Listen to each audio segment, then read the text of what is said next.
అదే RTV app వార్తల్ని క్షణాల్లో చదివే అవకాశం ఉంటుంది. ఒక న్యూస్ పేపర్, ఒక టెలివిజన్ ఛానల్ మీ చేతుల్లో ఎప్పుడూ ఉంటాయి.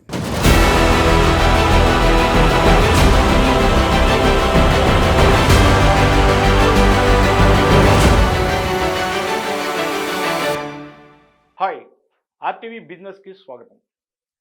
ఎప్పుడా అని ఎదురు చూస్తున్న మన దేశ బడ్జెట్ని ఈరోజు ఆర్థిక మంత్రి నిర్మలా సీతారామన్ పార్లమెంట్లో ప్రవేశపెట్టారు. దీని మీద అందరికీ చాలా ఆశలు, కోరికలు, ఇదేదో అయిపోతుంది, ఏం జరుగుతుంది అనే కొంచెం ఉత్కంఠ కూడా ఉంది. ముఖ్యంగా మధ్యతరగతి, మహిళలు, రైతాంగం, యువత వీళ్ళందరూ కూడా ఈ బడ్జెట్ మీద ఎక్కువ ఆశలు పెట్టుకున్నారు. ఆర్థిక రంగం ప్రగతి పరుగులు తీస్తుందని చెప్పుకుంటున్న ఈ తరుణంలో దీన్ని మరింత పట్టాలెక్కించడానికి నిర్మలా సీతారామన్ ఏమైనా మ్యాజిక్ చేశారా? ఎటువంటి మ్యాజిక్ చేసి ఉండొచ్చు? ఇది కనుక మనం చూస్తే ఈ బడ్జెట్లో మ్యాజిక్ చేస్తాను, చెయ్యాలి, దానికోసం ఏదో ఒక ప్రయత్నం అయితే చేశారన్నట్టుగా కనిపిస్తుంది.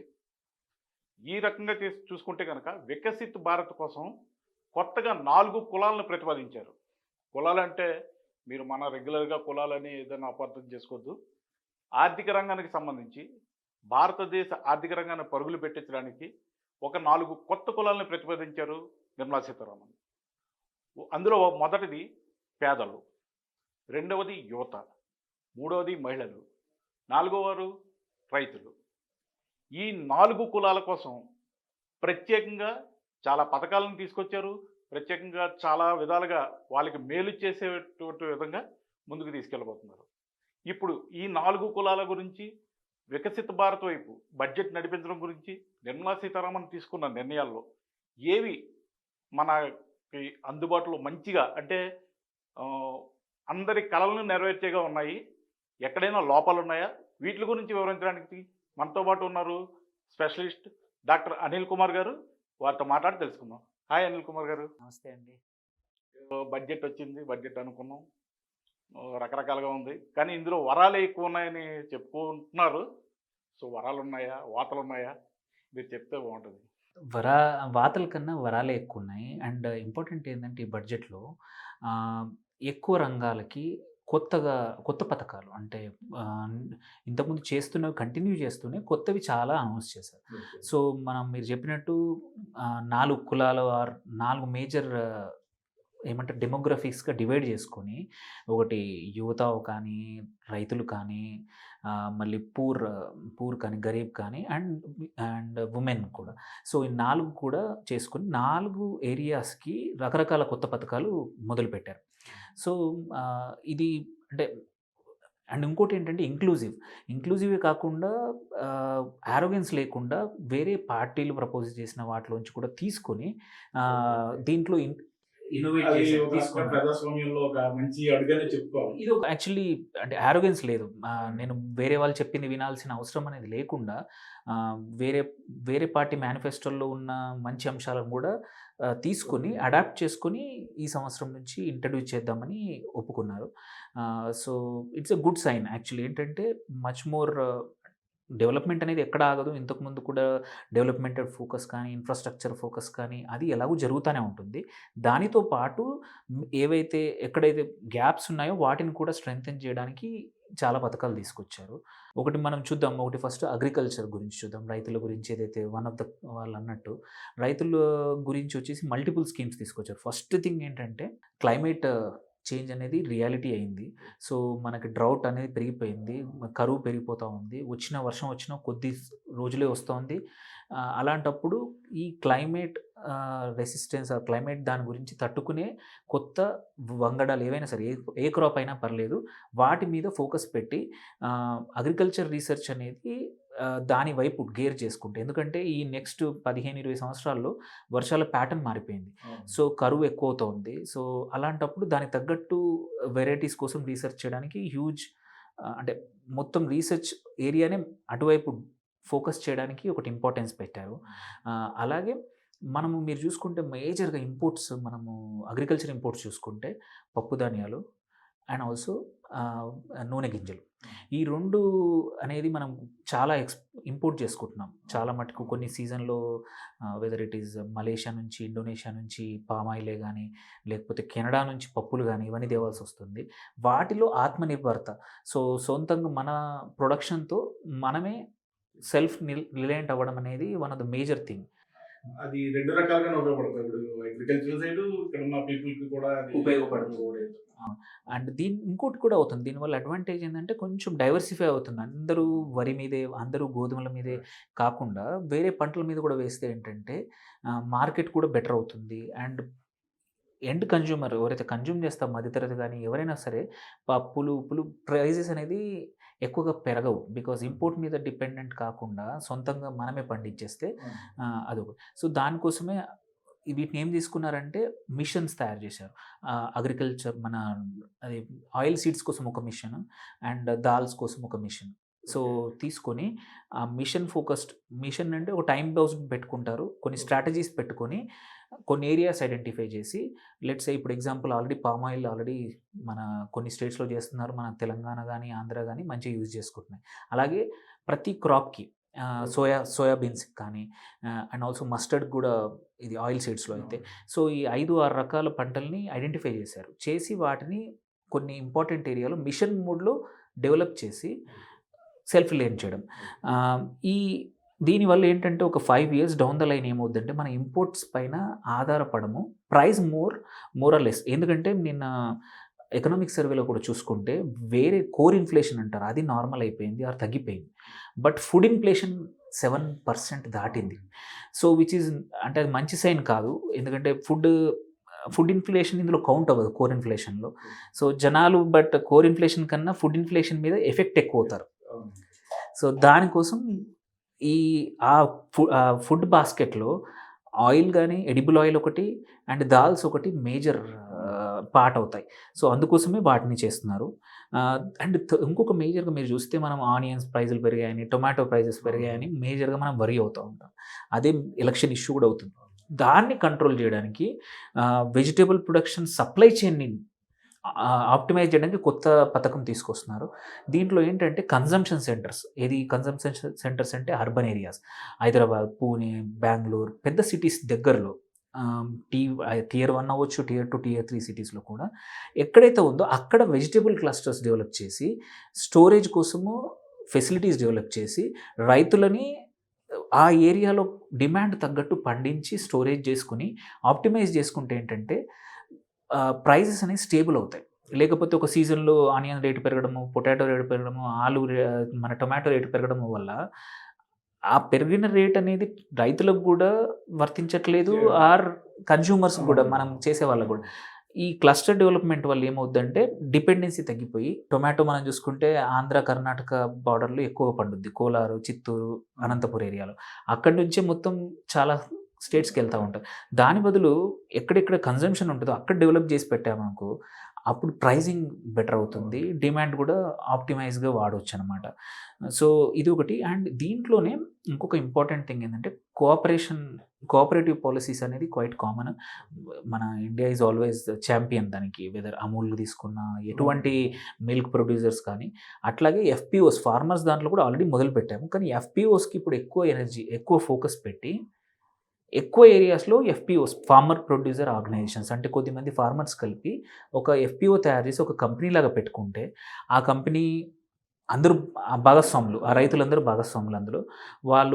వాళ్ళు దాని ద్వారా ప్రొడక్ట్స్ కలిపి పండించడం, మార్కెట్ అవసరానికి తగ్గట్టు పండించేట్టు వాళ్ళకి నాలెడ్జ్ ఇచ్చి ఫండింగ్స్ కూడా ఇస్తారు. అంటే ఇందులో చిన్నది అంటే ఆల్మోస్ట్ మన డ్వాక్రా లాగా పనిచేసే అవకాశం కనబడుతుంది. అంటే అవును. డ్వాక్రా లాగా ఒక యూనిట్ అవును. ఆ యూనిట్ నుంచి డెవలప్ చేస్తుంటారు. Yes. FPO is like A company అండి. ఆ కంపెనీలో ఇప్పుడు ఒక ఊరులో ఒక ఎఫ్‌పిఓ అందరూ కలిసి చేశారనుకోండి.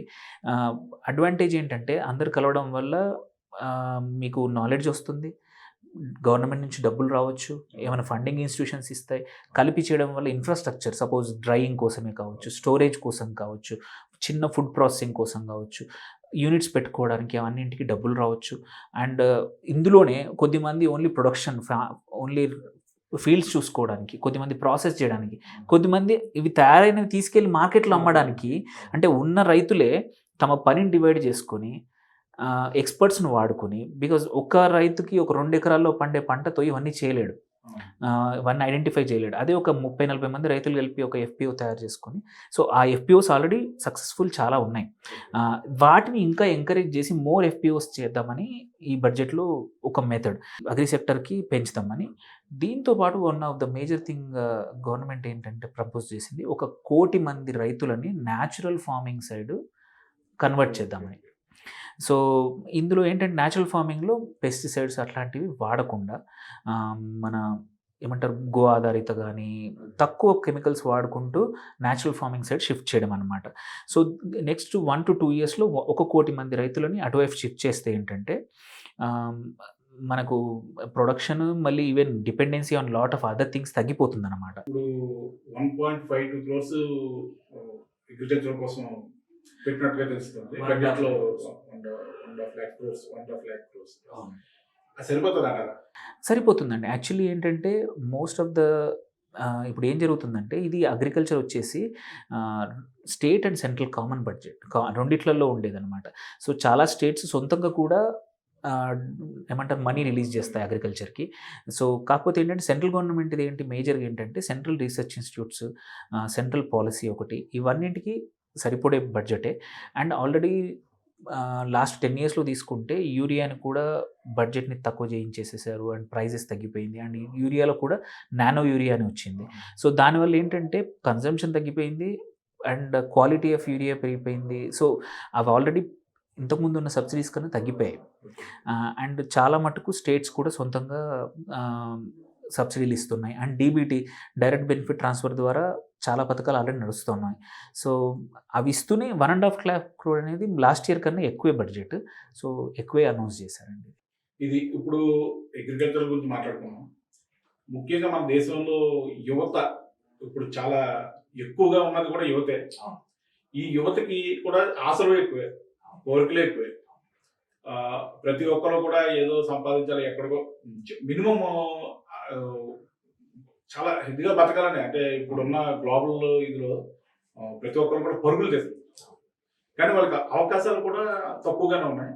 ఈ నేపథ్యంలో నిర్మలా సీతారామన్ గారు ఈరోజు ప్రవేశపెట్టిన బడ్జెట్లో మాత్రం యువతకి చాలా పెద్ద పెట్టేసినట్లుగానే కనిపిస్తుంది. వాళ్ళ కోసం ఫస్ట్ జాబ్లో జాయిన్ అయితే ఒక 15,000 వరకు ఈపీఎఫ్ఓలో ఇస్తాము గవర్నమెంట్ సైడ్ నుంచి. అంటే ఒక శాలరీ ఆల్మోస్ట్ ఇప్పుడు ఎవరు జాయిన్ అయినా 3 పథకాలు పెట్టారండి. యాక్చువల్లీ ఏంటంటే మనము ఇంపార్టెంట్ తెలియాల్సింది ఏంటంటే ఇండియాకి మన డెమోగ్రఫీ డివిడెండ్ అంటారు.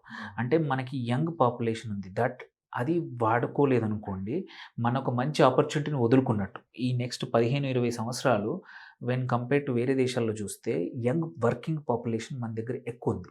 సో ఆ వర్కింగ్ పాపులేషన్ని కరెక్ట్ జాబుల్లో కరెక్ట్ పద్ధతుల్లో వాళ్ళకి ట్రైనింగ్ ఇచ్చి జాబ్స్లో పెడితే మనం అనుకున్న ఈ డివిడెండ్ క్యాప్చర్ అయ్యి మనము 2047 వరకు ఏదైతే వికసిత్ భారత్ అనే ఇప్పుడు వీళ్ళ టార్గెట్ ఉందో రీచ్ అవ్వాలంటే ఈ యువతని కూడా వర్క్ ఫోర్స్లో జాయిన్ చేయాలి అండ్ అప్రోప్రియేట్గా వాళ్ళకి ఉద్యోగాలు ఇప్పించాలి. సో దానికోసం ఏంటంటే ఇప్పుడు ఒక 3 రకాల పథకాలు మొదలుపెట్టారు. ఫస్ట్ జాబ్ అప్పుడు అప్ టు 15,000 3 ఇన్స్టాల్మెంట్స్లో 3 సార్లు 15,000 వరకు డైరెక్ట్ ఇస్తారు. 3,000 ఒక్కొక్కసారి 15,000 3 సార్లు ఇస్తారా? 15,000 3 సార్లు 45,000 3 నెలలు 3 ఇన్స్టాల్మెంట్లో అప్ టు 15 వరకు. అంటే 10,000 అవ్వచ్చు, 15,000 అవ్వచ్చు, బట్ అప్ టు 15 మ్యాక్సిమం 15 3 సార్లు 3 ఇన్స్టాల్మెంట్లో ఇస్తారు. అండ్ ఇది ఫార్మల్ జాబ్సే, ఫార్మల్ సెక్టార్లో ఫస్ట్ జాబ్ అయి ఉండాలి. And this is usually to the directly the person employed అనమాట, ఎవరైతే ఉన్నారో వాళ్ళకి ఇస్తారు.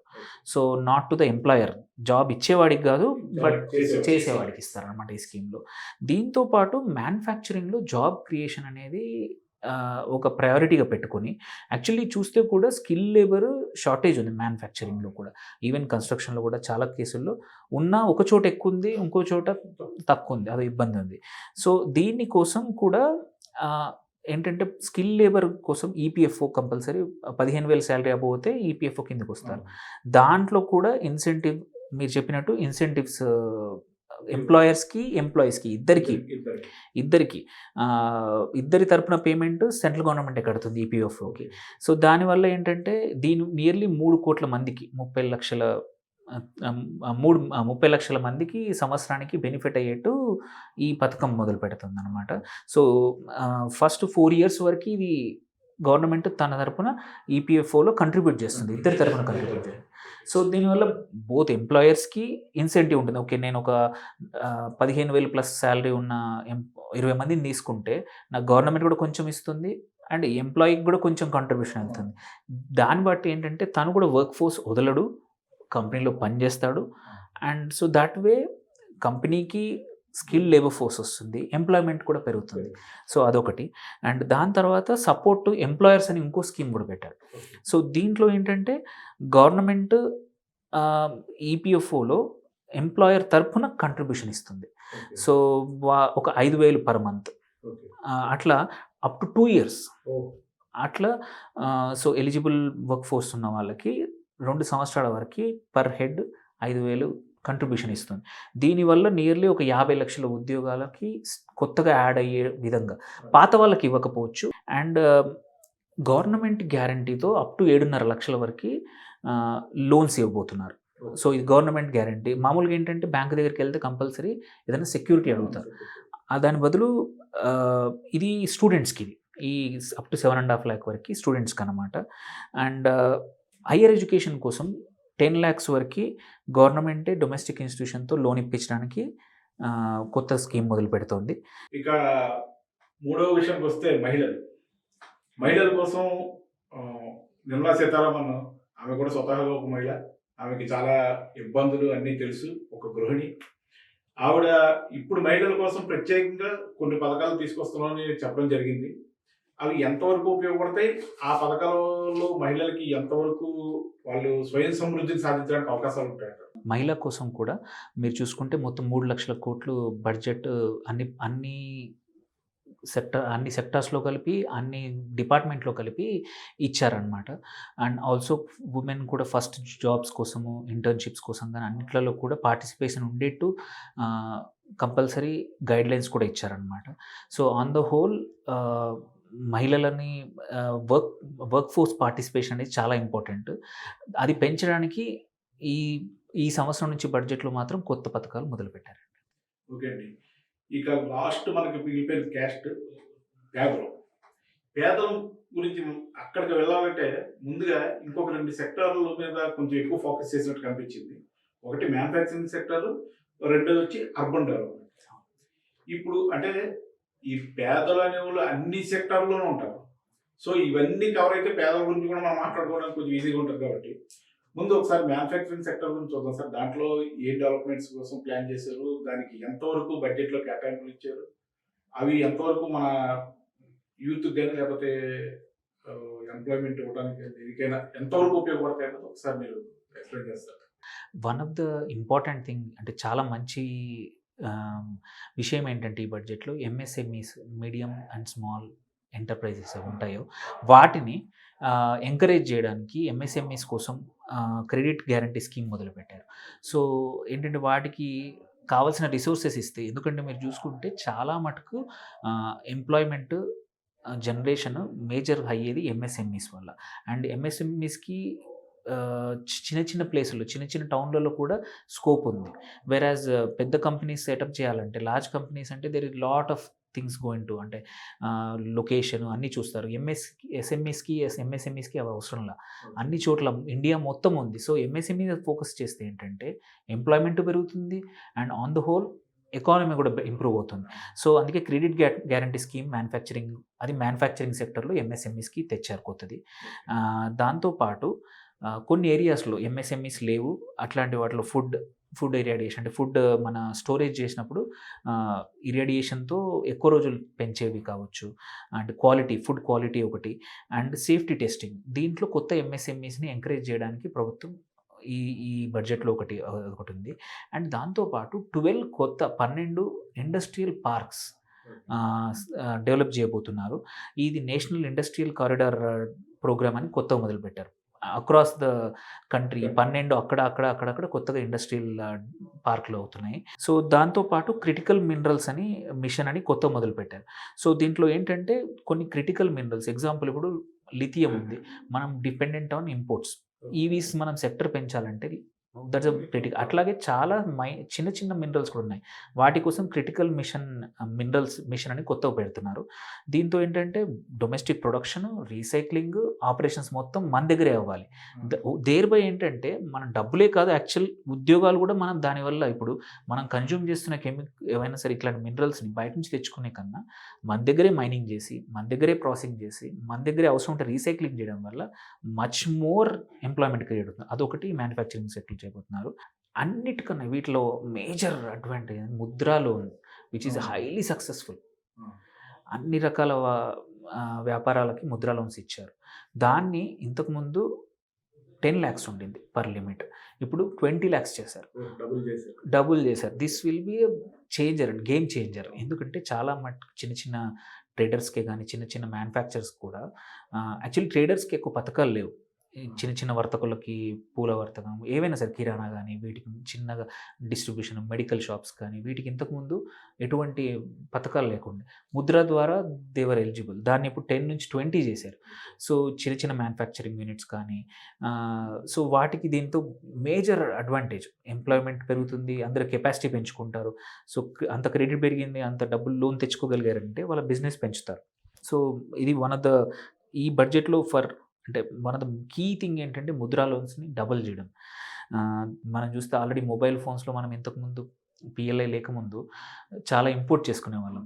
దాన్ని ఇప్పుడు అసెంబ్లీ అంతా ఇండియాలోకి వచ్చేసింది. 96% ఆఫ్ మొబైల్స్ ఇండియాలో కన్జ్యూమ్ అయ్యేటి ఇండియాలోనే అసెంబుల్ అవుతున్నాయి. ఓన్లీ అసలు ఒక 10 years బ్యాక్ ఆపోజిట్ ఉండింది, ఓన్లీ 5 to 10% ఇండియాలో అసెంబుల్ అయ్యేటి 95. సో అంత అమౌంట్ మనకి అసెంబ్లీ టోటల్ మ్యానుఫ్యాక్చరింగ్ కాదు, బట్ స్టిల్ వాల్యూలో there is some amount of value ఇక్కడే జరుగుతుంది. And we started exporting now. ఇండియాలో మ్యానుఫ్యాక్చర్ ఐఫోన్స్ కూడా వేరే కంట్రీస్కి exports. So manufacturing sector advantage ఏంటంటే ఓన్లీ డొమెస్టిక్ జాబ్ క్రియేషనే కాదు, బట్ ఎక్స్పోర్ట్స్ని కూడా డ్రైవ్ చేస్తాయి. ఇప్పుడు ఇంకా అది అయిపోయిన అర్బన్ డెవలప్మెంట్ గురించి కూడా కొంత ఏదో గట్టిగానే ప్రపోజల్స్ వచ్చినట్టున్నాయి. అవునండి, ఎస్, ఇంపార్టెంట్. ఎందుకంటే అండి అర్బనైజేషన్ అనేది చాలా ఫాస్ట్ అయిపోతుంది. చిన్న చిన్న టౌన్స్ కూడా ఏమంటారు అర్బనైజ్ అయిపోయి, సో పట్టణీకరణ ఫాస్ట్ అవ్వడం వల్ల ఏంటంటే మన పాపులేషన్, అర్బన్ పాపులేషన్ ఇంక్రీజ్ అవుతుంది. ఆ ఇంక్రీజ్ అయిన పాపులేషన్కి కరెక్ట్ ఫెసిలిటీస్ లేకుండా ఉంటే ఏమవుతుందంటే స్లమ్స్ డెవలప్ అవుతాయి and all the whole development అనేది ఆగిపోతుంది. సో అర్బన్ డెవలప్మెంట్ అనేది చాలా క్రూషల్ అయిపోయింది. సో ఏంటంటే ఇప్పుడు చాలా స్టేట్స్కి కావాలంటే ఎక్సైజ్ డ్యూటీ, స్టాంప్ డ్యూటీ ఉంటుంది. స్టాంప్ డ్యూటీని తక్కువ చేసుకోవడానికి, ఎస్పెషల్లీ ఉమెన్ కొన్నారనుకోండి, తక్కువ చేయడానికి స్కోప్ ఇస్తుంది. కావాలంటే అది సెంట్రల్ గవర్నమెంట్ ఫండ్ చేస్తుంది అనమాట. సో దాన్ని అంటే ఏమైనా లాస్ ఆఫ్ రెవెన్యూ ఉంటే, ఎస్పెషల్లీ ఉమెన్ ప్రాపర్టీ కొంటే స్టాంప్ డ్యూటీ తక్కువ చేయమని అన్ని గవర్నమెంట్స్కి, స్టేట్ గవర్నమెంట్స్కి ఇప్పుడు ఈ సంవత్సరం నుంచి స్టాంప్ డ్యూటీ మీద ఒకటి ఎంకరేజ్మెంట్ వెళ్తుంది. So if there is any loss అది సెంట్రల్ గవర్నమెంట్ సబ్సిడైజ్ చేస్తుంది. ఉమెన్ ఇండైరెక్ట్లీ ఏమవుతుందంటే property ownership of women increases. అదొకటి. అది స్టాంప్ డ్యూటీకి కూడా అక్కడ ఇవ్వడమే కాదు, ఈవెన్ స్టాంప్ డ్యూటీ కూడా తక్కువ చేయమని చెప్పేసింది అనమాట. దాంతోపాటు స్ట్రీట్ మార్కెట్స్ పెంచుకోవడానికి, సో కావాలంటే కొత్తగా స్ట్రీట్ మార్కెట్స్ పెట్టుకోవడానికి, ఇప్పుడు చూస్తాం మనము ప్రతి స్ట్రీట్లో వారం వారం పెట్టుకునేదని, అట్లా 100 కొత్త స్ట్రీట్ మార్కెట్స్ చేయడానికి హబ్స్ క్రియేట్ చేయమని చెప్పేసి సెలెక్ట్ సిటీస్లో ఒక మోడల్ ఫస్ట్ టైం స్టార్ట్ చేస్తున్నారు. దీన్ని ప్రాబ్లీ నెక్స్ట్ ఇయర్ 200, 300, 500 చేస్తారు. అంటే model hub like Rythu Bazar type అనుకోండి, moral less, but it's funded by central government. ఏంటంటే సెంట్రల్ గవర్నమెంట్ పథకాలకు ఏంటంటే యూటిలైజేషన్ సర్టిఫికేట్ అనేది చాలా ఇంపార్టెంట్. నువ్వు ఇచ్చిన టైంలో డబ్బులను వాడేసి, అంటే ఆ పథకానికి తగ్గట్టు కన్స్ట్రక్షన్ అన్ని మానిటర్ చేయించి చూపించి సర్టిఫికేట్ ఇస్తే నెక్స్ట్ ఇయర్ అంతకన్నా ఎక్కువ ఇస్తారు. సో మామూలుగా ఏంటంటే అయిపోయింది కదా అని కాకుండా, ఇప్పుడు సపోజ్ ఈ సంవత్సరం 1000 కోట్లు ఇచ్చారనుకోండి తెలంగాణకి, వాళ్ళు 1000 కోట్లు వాడేస్తే నెక్స్ట్ ఇయర్ 1100 అడగచ్చు, 1200 కూడా అడగచ్చు, 2000 కోట్లు అడగచ్చు. సపోజ్ నువ్వు ఈ 1000 కోట్లలో 800 కోట్లే వాడావు, చూపించావు ఖర్చు, నెక్స్ట్ ఇయర్ 800 ఇస్తారు నీకు. ఎందుకంటే Okay, okay. నీ కేపబిలిటీ ఆఫ్ స్పెండింగ్ ఎస్పెషల్లీ ఇవి మళ్ళీ ఇంకోటి ఏంటంటే సెంట్రల్ గవర్నమెంట్ పథకాల్లో మినిస్టర్ కన్నా ప్రైమ్ మినిస్టర్ కన్నా ఈ గైడ్ లైన్స్ పాటిస్తారనమాట. సో వాటి అధికారులు ఎవరైతే ఉంటారో ఏ స్టేట్స్ అయితే ప్రోగ్రెసివ్గా వాడుకుంటున్నాయి. ఎందుకంటే మోడీ గవర్నమెంట్లో ఒకటి ఏంటంటే ప్రతి ఒక్క డిపార్ట్మెంట్కి దెర్ ఈస్ స్ట్రిక్ట్ నంబర్స్, అంటే పర్ఫార్మెన్స్ నంబర్స్ ఉంటాయి. ఎవరైతే ఇచ్చిన ఫండ్స్ని ఎవరు ఎక్కువ యూజ్ చేసుకుంటారో ఆ మినిస్ట్రీకి ఎక్కువ డబ్బులు వస్తాయి నెక్స్ట్ ఇయర్. Okay.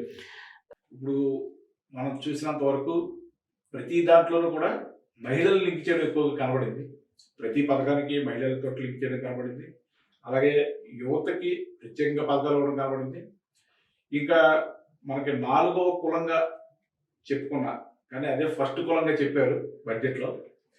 పేదల వర్గానికి ఎటువంటి రాయితీలు కానీ ఎటువంటి కొత్త పథకాలు కానీ పేదల్ని పైకి తీసుకురావడానికి ఎటువంటి ప్రయత్నాలు చేస్తున్నారు? దానికోసం బడ్జెట్లో ఏ అలొకేషన్స్ ఇచ్చారు? ఈ బడ్జెట్లో వచ్చేసి పేదలకు కూడా సెంట్రల్ గవర్నమెంట్ ఒకటి ఆవాస్ యోజన ద్వారా కొత్తగా 1 కోటి మంది అర్బన్ పూర్కి, 1 కోటి మంది రూరల్ పూర్ కోసం పథకాలు తెచ్చారు. దాంతోపాటు రైతుల వాటి కోసం కూడా మినిమం సపోర్ట్ స్కీమ్ అనేది తీసుకొచ్చి 50% మార్జిన్. సపోజ్ ఒక ఎకరాకి 30,000 రూపాయలు ఖర్చు అవుతుంది అనుకోండి, మినిమం 50% అంటే 45,000 రూపాయల ఆదాయం వచ్చేట్టు మినిమం సపోర్ట్ ప్రైస్ చేద్దామని కంపల్సరీ అన్ని క్రాప్స్కి, మేజర్ క్రాప్స్కి ఎంఎస్పి అంటారు. ఎంఎస్పి ఆల్రెడీ పెంచారు, మనం చూస్తే కూడా 10 ఇయర్స్లో పెరిగింది. ఇప్పుడు ఎవ్రీ ఇయర్ ప్రతి క్రాప్కి ఖర్చు ఎంత అవుతుందో యావరేజ్ చూసుకొని దానికి 50% అడిషనల్గా మినిమం సపోర్ట్ ప్రైస్ పెడుతున్నారు. ఒక్కోసారి ఇంకా దానికన్నా ఎక్కువ కూడా రావచ్చు, బట్ ఎంఎస్పి అనేది అది చేయబోతున్నారు. దాంతోపాటు ఒక మేజర్ ఇప్పుడు ఎన్డీఏకి లాస్ట్ 10 ఇయర్స్లో కూడా ఏంటంటే గరీబ్ కళ్యాణ్ అన్న యోజన ఏదైతే ఉందో ఇంకొక 5 ఇయర్స్ ఎక్స్టెండ్ చేయబోతున్నారు. ప్రతి పర్సన్కి 5 కిలోలు పర్ హెడ్ పర్ మంత్ ఇస్తున్నారు. ఆ స్కీమ్ని సెంట్రల్ గవర్నమెంట్ ఫండ్ తోటే ఇంకొక 5 ఇయర్స్ కూడా ఎక్స్టెండ్ చేశారు. ఇది actually one of the major పథకం విచ్ వాజ్ ఏమంటారు మన రూరల్ కాదు, మన పేదరికం నుంచి పైకి తీసుకురావడానికి వన్ ఆఫ్ ద మేజర్ పథకం విచ్ హ్యాపెండ్ అనమాట. ఇది ఒక అంటే flagship programme last across the world, ఒక కంట్రీ కాదు, మన అక్రాస్ ద వరల్డ్ ఈ పథకం ఒక కోవిడ్ టైంలో కూడా బేసిక్ అట్లీస్ట్ ఫుడ్ అనేది గవర్నమెంట్ అనేది ఇచ్చేసింది. దానివల్ల ఏంటంటే ఎవరు కూడా ఆకలితో పడుకోకుండా ప్రతి ఒక్కరికి ఒక ఫ్యామిలీకి 20 కిలోలు, నలుగురు ఉన్నారనుకోండి 20 కిలోల rice, free rice or based on that గోధుమలు కానీ ఫ్రీగా సెంట్రల్ గవర్నమెంటే ఇస్తూ ఉంది. దానివల్ల ఏంటంటే ఇంకోటి కూడా జరిగింది ఏంటంటే స్టేట్ గవర్నమెంట్స్ ఏవైతే ఇంతకుముందు ఇచ్చే పథకాలు ఇవి ఉన్నాయో వాటి మీద బర్డెన్ తగ్గి స్టేట్ గవర్నమెంట్స్ కూడా అంత అమౌంట్ని వేరే వాటి మీద పెడుతున్నారు. సో ఇంకొక 5 ఇయర్స్ ఈ పథకం కంటిన్యూ అవుతుందని అనౌన్స్ చేశారు. ఓకే అండి, థ్యాంక్ యూ అండి. చాలా బడ్జెట్ గురించి చాలా చక్కగా వివరించారు. ప్రతి విషయాన్ని మీరు చాలా విపులీకరించారు. సో అదే విషయం, ఇప్పుడు బడ్జెట్ కోసం మనం ఎంతో ఎదురు చూసాం. బడ్జెట్ వచ్చింది. బడ్జెట్లో వాతల కంటే వరాలే ఎక్కువ ఉన్నాయని ఎక్స్పర్ట్స్ కూడా చెప్తున్నారు. అలాగే బడ్జెట్లో మహిళలకి, యువతకి, రైతులకు చాలా పెద్దపీట వేశారు. భవిష్యత్తులో రైతుల నుండి వచ్చే అవుట్పుట్స్ పెరిగి అది దేశానికి ఉపయోగపడాలని, యువత కూడా ఉద్యోగాల్లో కానీ ఉపాధిలో కానీ ముందడుగు వేయాలని, వీటన్నిటి వెనక కూడా మహిళా శక్తి ఒక చోదక శక్తిగా ఉండాలన్నట్టుగా వారికే ఒక ఇల్లు కేటాయింపు ఉందంటే మహిళల పేరు మీద తీసుకున్న వాళ్ళకి ఎక్కువ లబ్ధి కలిగేలాగా, ఏ పథకంలో ఉన్న మహిళల పేరు మీద ఉన్న పథకాలకు ఎక్కువ లబ్ధి కలిగేలాగా నిర్మలా సీతారామన్ తెలివైన నిర్ణయం తీసుకున్నారని చెప్పొచ్చు. సో ఈ బడ్జెట్ విశేషాలు ఇవి. మరో మంచి టాపిక్తో మళ్ళీ కలుద్దాం. అంతవరకు చూస్తూనే ఉండండి RTV బిజినెస్.